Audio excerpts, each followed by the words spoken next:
Hello dear students, welcome back to your chemistry class. So today we are going to begin with our second chapter in chemistry, that is physical and chemical changes.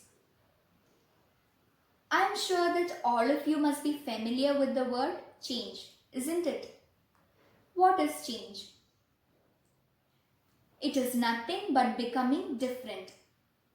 When something becomes different, we call it as a change. Can you think of few changes that happen around you in your daily life? I have listed a few of them. Let us see what it is.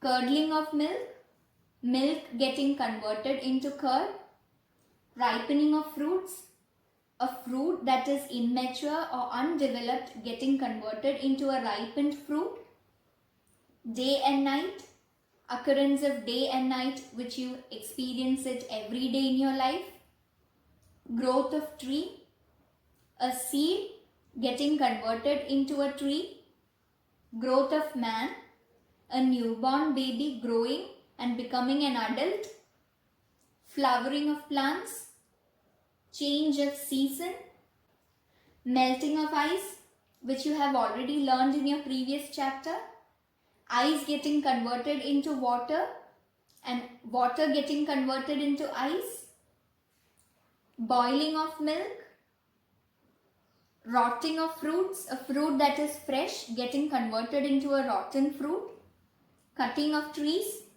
rusting of iron, which you all would have seen, burning of paper, which all of you would have done at least once, cooking of food, raw food getting converted into a cooked food, heating of sugar. What do you observe when you heat sugar? Sugar gets converted to caramel.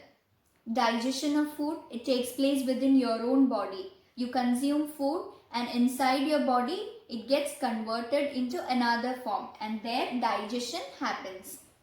Occurrence of lightning, baking of a cake, initially something which is in the batter form getting converted to a solid cake. So all these are different changes that happen around you. So all of these are categorized into a specific type. So now let us see what are different types of changes. Change is a law of nature and we have seen few examples of changes and they are categorized into 6 different types of changes. Let us see that one by one. Desirable and undesirable change. A change which brings about a good result is called as a desirable change, and a change that is not favorable or unfavorable is called as an undesirable change. Periodic and non-periodic change. A change that occur at regular intervals is called as a periodic change, and a change which occur at irregular intervals is called as a non-periodic change. Slow and fast change. Changes that occur very slowly or which takes days or months or years to complete is called as a slow change, and a change which takes place within seconds is called as a fast change. Natural and man-made change. Change that is occurring in nature is called as natural change, and changes that are brought about by man are called as man-made change. Next is reversible and irreversible change. A change that can be reversed is called as a reversible change, and a change which cannot be reversed or which cannot be converted back to its original form is called as irreversible change. Next is physical and chemical change. A change that is temporary is called as a physical change, and a change that is permanent is called as a chemical change. Now, before we go into each of these changes in detail, let us see the condition for the changes. The conditions for the changes. Any substance that is a matter, when it is subjected to change in energy, then it results in a change.